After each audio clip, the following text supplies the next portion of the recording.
नमस्कार दोस्तों, एलिमेंट्रिक्स क्लासेस में आपका स्वागत है। तो जैसे कि आप स्क्रीन पर देख सकते हैं, आज हम पढ़ने वाले हैं common ammeter configuration of transistor input and output characteristics. तो ट्रांजिस्टर की इनपुट एंड आउटपुट कैरेक्टरिस्टिक्स के बारे में बात करने वाले हैं कि कॉमन एमीटर कॉन्फ़िगरेशन में किस प्रकार से होती है। वीडियो को शुरू करने से पहले मैं आपको एक बात बता देना चाहता हूं कि हम बेसिक इलेक्ट्रॉनिक सब्जेक्ट को कवर कर रहे हैं, तो इसकी सभी वीडियोस की प्लेलिस्ट आपको चैनल पर मिल जाएगी, आप देख सकते हैं। और भी सब्जेक्ट्स की प्लेलिस्ट आपको चैनल पर मिल जाएगी, उनको भी आप देख सकते हैं, वो भी आपके लिए काफी यूजफुल रहेगी। तो शुरू करते हैं आज का topic, common ammeter configuration characteristics. ठीक है, तो इससे पहले हम कॉमन एमीटर कॉन्फ़िगरेशन किस प्रकार से होती है उसके बारे में पहले एक प्रीवियस वीडियो में बात कर चुके हैं, तो उस वीडियो को आप जाकर देख सकते हैं कैसे ट्रांजिस्टर को कॉमन एमीटर में हम कनेक्ट करते हैं। ठीक है, यहाँ पर भी मैं आपको बता देता हूँ, ये हमारा क्या एक एनपीएन ट्रांजिस्टर है। ठीक है, ये हमारा एमीटर टर्मिनल है, ये कलेक्टर टर्मिनल है, ये बेस टर्मिनल है। जो एमीटर टर्मिनल होता है वो क्या होता है, कॉमन होता है इनपुट पे एंड आउटपुट पे। ठीक है, तो इसलिए इसको क्या बोला जाता है, कॉमन एमीटर कॉन्फ़िगरेशन। क्लियर है बात। तो ये हमारा कॉमन एमीटर कॉन्फ़िगरेशन का सर्किट डायग्राम है। ठीक है, तो जब इनपुट एंड आउटपुट कैरेक्टरिस्टिक्स बनाने आए एग्जाम वगैरह में भी, तो आपको ये डायग्राम यूज करना है। तो यहाँ पर देखते हैं इनपुट कैरेक्टरिस्टिक्स के बारे में। सबसे पहले it is the graph of input current I B versus input voltage V B. तो ये ग्राफ है इनपुट करंट का, I B input current versus VB input voltage base emitter voltage at a constant output voltage VC। जहां पर हमारी जो constant voltage है वो क्या है, VC कलेक्टर एमीटर वोल्टेज। यहाँ पर आप देख सकते हैं इसमें सर्किट डायग्राम में, ये हमारा इनपुट करंट IB इसका ग्राफ और इनपुट वोल्टेज VB इसका ग्राफ, इन दोनों का ग्राफ है जब हम कांस्टेंट रख रहे हैं कलेक्टर एमीटर वोल्टेज को, आउटपुट वाली वोल्टेज को। ठीक है, क्लियर है बात। It resembles the characteristics of forward bias diode. तो जो इसकी कैरेक्टरिस्टिक्स है, ये जो कैरेक्टरिस्टिक्स दिख रही है आपको, ये कुछ कुछ सामान्य है एक फॉरवर्ड बायस डायोड की कैरेक्टरिस्टिक्स के साथ। ठीक है, तो जब हमने डायोड की कैरेक्टरिस्टिक्स पढ़ी थी, तो वहां पर आप देख सकते हैं उसकी कैरेक्टरिस्टिक भी समांतर थी इसी की। तो यहीं पर यहाँ पर यही बात बोली गई, रिसेंबल है, उसके समान है। Input current I B increases as input voltage V B. तो इनपुट करंट क्या बोल रहा है कि इनपुट करंट है जो हमारा ये वाला, ये बढ़ेगा जैसे जैसे base emitter voltage input voltage बढ़ेगी। For a fixed value of VC, जो VC है कलेक्टर एमीटर वोल्टेज है, उसकी फिक्स्ड वैल्यू के लिए, फिक्स्ड वैल्यू का मतलब क्या है, फिक्स्ड वैल्यू हमने रख दी मान लीजिए 0 वोल्ट। ठीक है, फिर हम VB को बढ़ा रहे हैं, एमीटर करंट जो हमारा बेस करंट है वो बढ़ रहा है। फिर हमने मान लीजिए एक फिक्स वैल्यू चेंज कर दी, फिर कर दी हमने 10 वोल्ट, तब हम बढ़ा रहे हैं तो करंट बढ़ रहा है। फिर चेंज कर दी 20 वोल्ट, बढ़ा रहे हैं, करंट बढ़ रहा है। चेंज करने का मतलब ये नहीं कि लगातार चेंज होती जा रही है, हमने कांस्टेंट वैल्यू रख ली। पहले मान लीजिए हमने 0 वोल्ट रख के इसकी रीडिंग्स ली, फिर हमने कांस्टेंट वैल्यू 10 रख के ली, फिर 20 रख के ली, तो ये कांस्टेंट वैल्यू फिक्स्ड वैल्यू रख रहे हैं इसकी। ठीक है, तो ये हमारी क्या है, इनपुट कैरेक्टरिस्टिक्स है। अब अगर हम बात करें इसमें होता क्या है, as reverse bias voltage VC increases, depletion region in collector base increases, hence width of the base available for conduction decreases, hence IB decreases due to early effect and graph shift towards x axis। ठीक है, तो यहाँ पर मैं आपको बता देता हूँ ये यहाँ पर क्या बात बोली गई है। तो हमारा मान लीजिए इसको, इस सर्किट को हम इस तरीके से बना लेते हैं, ये हमारा N है, ये हमारा P है, ये N है। ठीक है, एनपीएन ट्रांजिस्टर।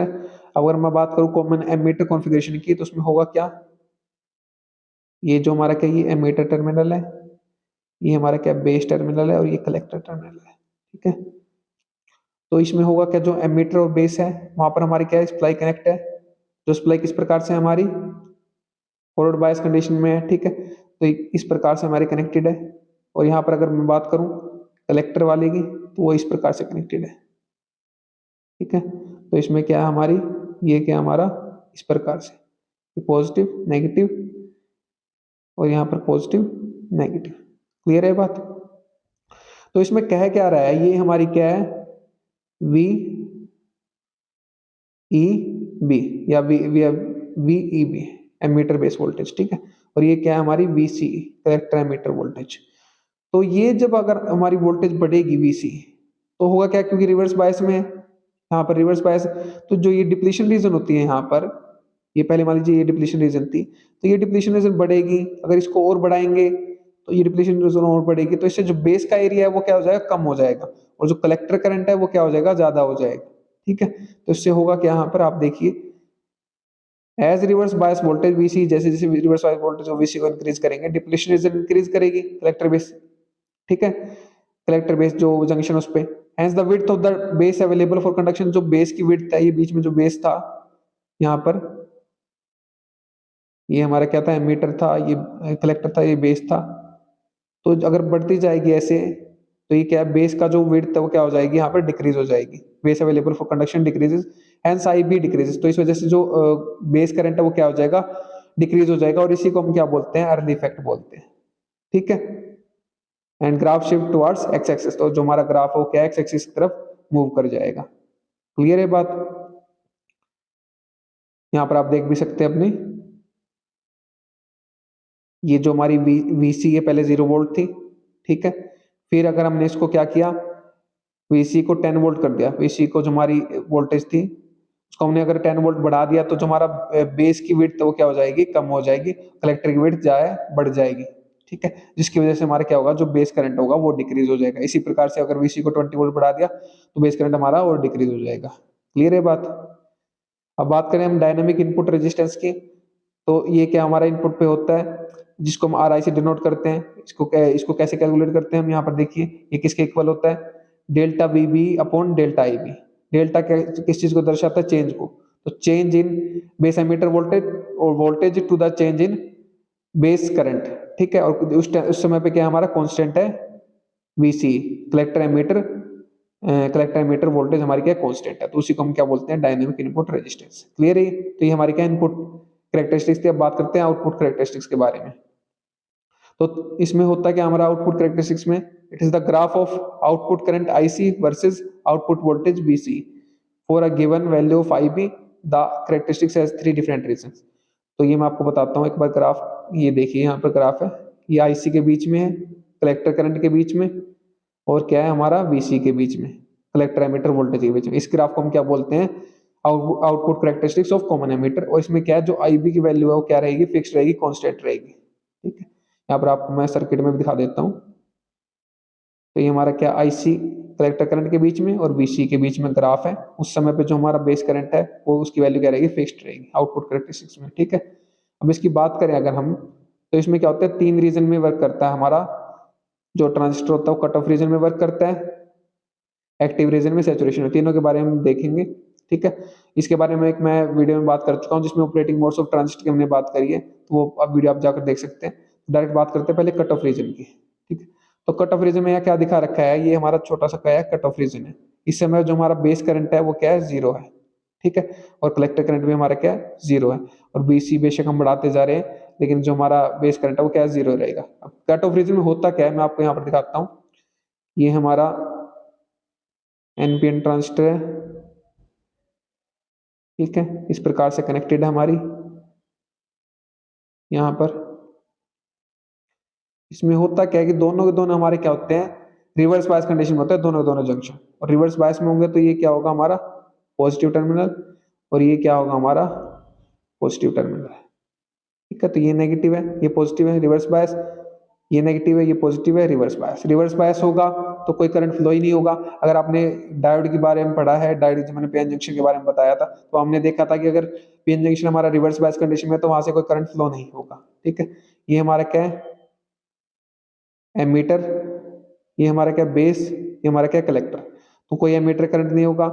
ठीक है, लेकिन क्या होगा, इसमें छोटा सा करंट होगा, कलेक्टर करंट। कलेक्टर करंट किस वजह से होगा, यहाँ पर माइनॉरिटी कैरियर्स की वजह से। जब हमने डायोड के बारे में बात कर रहे थे तब हमने माइनॉरिटी कैरियर्स की बात करी थी। माइनॉरिटी कैरियर की वजह से करंट फ्लो होगा, जिसको हम बोलेंगे आईसीबीओ, कलेक्टर बेस ऑफ करंट। ठीक है, तो ये कलेक्टर बेस ऑफ करंट होगा जो माइनॉरिटी कैरियर्स की वजह से जनरेट होगा। तो यहाँ पर आप देखिए, तो इस दौरान हमने देख लिया कोई करंट फ्लो नहीं होगा, ये भी करंट क्या 0 मिली एम्पियर है। ठीक है, तो कोई करंट फ्लो नहीं हो रहा है कट ऑफ रीजन के दौरान। यहाँ पर आपने देखा भी, यहाँ पर देखिए, the current due to minority carriers flow from collector to emitter, collector से एमीटर की तरफ करंट फ्लो करेगा, which is represented by ICBO, collector base off current. ठीक है, और इसमें क्या है देखिए, the current due to majority carrier I B is 0, base current क्या रहेगा, 0 रहेगा, क्योंकि मेजोरिटी कैरियर कोई करंट फ्लो नहीं हो रहा है। तो अब हम देखते हैं कि एक्टिव रीजन में हमारा किस प्रकार से वर्क करेगा। ये एक्टिव रीजन में आपको दिखाता हूँ। एक्टिव रीजन में क्या करे, in this region emitter based junction is forward biased and collector based junction is reverse bias. As IB is maintained constant, current IC increases as reverse bias voltage VC is increases। ठीक है, मैं आपको दिखाता हूँ यहाँ पर। ये हमारा एनपीएन ट्रांजिस्टर है, एन पी एन, ठीक है। अब इसको हमें कनेक्ट कैसे करना है, एक को हमें क्या करना है, फॉरवर्ड बायस रखना है, और एक को हमें क्या रखना है, रिवर्स बायस रखना है। ये हमारा क्या है, एमीटर टर्मिनल है, ये हमारा बेस है, और ये हमारा क्या कलेक्टर है। क्लियर है, पॉजिटिव रहेगा, ये नेगेटिव रहेगा, पॉजिटिव ये नेगेटिव, ठीक। तो जो हमारा एमीटर और बेस वाला जो टर्मिनल है उस पर हमें क्या रखना है, फॉरवर्ड बायस रखना है। ये हमारा क्या रहेगा, फॉरवर्ड बायस रहेगा, और ये क्या रहेगा, हमारा रिवर्स बायस रहेगा।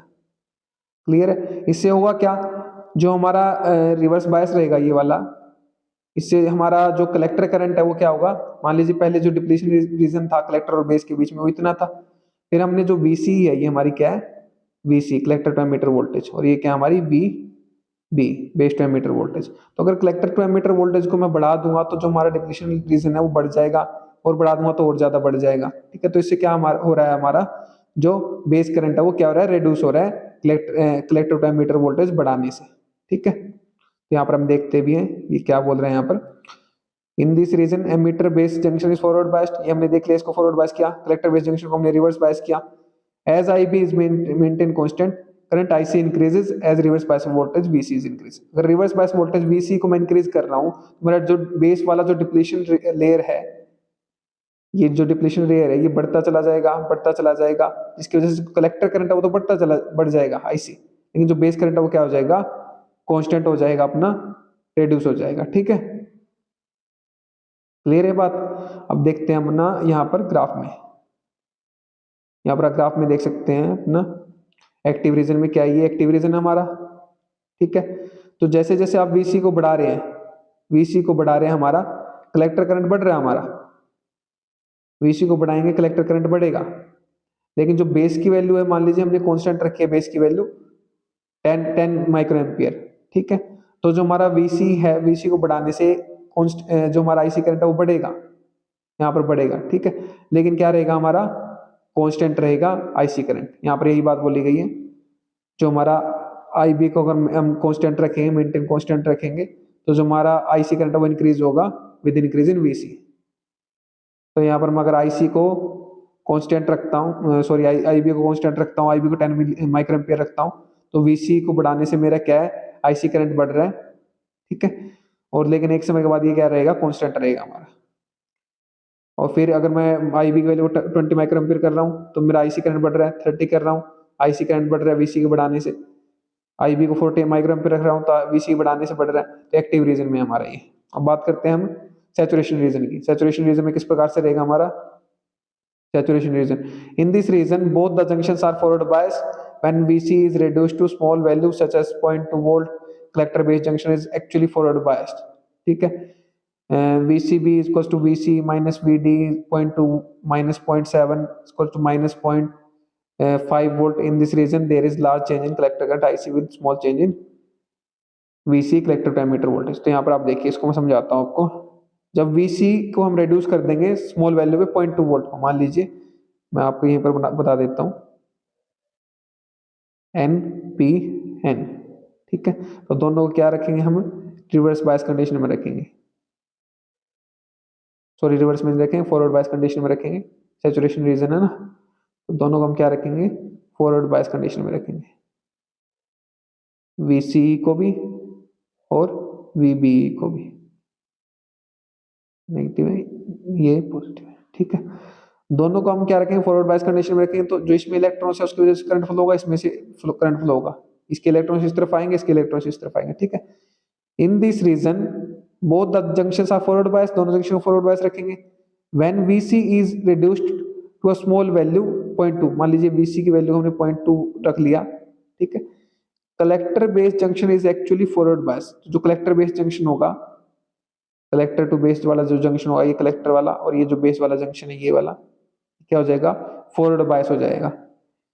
VCB है जो हमारी, यहां पर देखिए, जो VCB है कलेक्टर टू बेस वोल्टेज है, वो क्या रहेगी हमारी, VC माइनस VB रहेगी। ये जो VC है इसमें से अगर इसको मैं माइनस कर दूं VB को, तो जो कलेक्टर और बेस की जो वोल्टेज रहेगी ठीक है, तो वो क्या रहेगी हमारी 0.2 माइनस में 0.7 और ये कितनी आ जाएगी -0.5 वोल्ट। तो VCB की हमारी जो वोल्टेज आ जाएगी कलेक्टर टू बेस की जो वोल्टेज आ जाएगी वो आ जाएगी -0.5 volt. In this region there is charge large change in collector current IC with small change in VC। तो यहाँ पर अगर मैं VC की थोड़ी सी वैल्यू भी चेंज करता हूँ तो उसकी वजह से क्या आ जाएगा, लार्ज चेंज आ जाएगा कलेक्टर करंट में। ठीक है, तो यहाँ पर आप देखिए ये हमारी जो VC है, अगर मैं इसकी वैल्यू को थोड़ा चेंज करता हूँ, यहाँ पर देखिए जो सैचुरेशन रीजन है वो इस प्रकार से है, ये हमारा सैचुरेशन रीजन है। तो इसकी थोड़ी सी वैल्यू करने पर भी हमारा जो कलेक्टर करंट है वो बहुत ज्यादा इंक्रीज हो जाएगा, बहुत ज्यादा इसमें चेंज आ जाएगा। ठीक है, यहाँ पर आप देख भी सकते हैं कलेक्टर करंट हमारा क्या है, इंक्रीज हो जाएगा स्मॉल वैल्यू पे VC की। ठीक, तो ये क्या हमारी आउटपुट कैरेक्टरिस्टिक्स है, इसमें आपने देखा तीनों रीजन है ये हमारे। बात करते हैं आउटपुट कैरेक्टरिस्टिक्स की और आउटपुट रेजिस्टेंस की। तो आउटपुट रेजिस्टेंस हमारे क्या होता है, RO से डिनोट करते हैं हम output resistance, delta VC upon delta IB को जब हम कॉन्स्टेंट रख रहे हैं, बेस करंट को जब हम कॉन्स्टेंट रख रहे हैं तो डेल्टा क्या रिप्रेजेंट कर चेंज को, तो change in collector emitter voltage to the change in collector current, इसको हम बोलते हैं आउटपुट रेजिस्टेंस। करंट गेन की बात करें तो बीटा AC, ठीक है, बीटा से डिनोट करते हैं हम कॉमन एमीटर के करंट गेन को, और AC सिग्नल के लिए इसको ले रहे हैं तो delta IC upon delta IB when VC is constant. जब VC को हम कांस्टेंट रखेंगे तो change in collector current to the change in base current, current gain बोलते हैं उसको। ठीक है, तो ये हमारी क्या थी, input and output characteristics of common ammeter configuration of transistor. तो उम्मीद करता हूं कि आपको समझ में आ गया होगा। तो पढ़िए और पढ़ाइए, अपने दोस्तों से शेयर कीजिए वीडियो को ताकि उनकी भी हेल्प हो सके। अगर आप शेयर कर रहे हैं तो आप उनको पढ़ा रहे हैं, मैं नहीं पढ़ा रहा, आप उनकी हेल्प कर रहे हैं, मैं नहीं कर रहा। अगर आप चैनल पर नए हैं तो चैनल को सब्सक्राइब कर दीजिए, वीडियो को लाइक कर दीजिए, एक अच्छा सा प्यारा सा कमेंट कर दीजिए अगर आपको वीडियो अच्छी लगे तो। और हाँ, अगर आपको इसके नोट्स चाहिए तो वीडियो के नीचे डिस्क्रिप्शन में आपको नोट्स के लिए लिंक मिल जाएगा, वहां से आप नोट्स को एक्सेस कर सकते हैं। मेरे साथ वीडियो में अंत तक बने रहने के लिए धन्यवाद। Thank you so much again.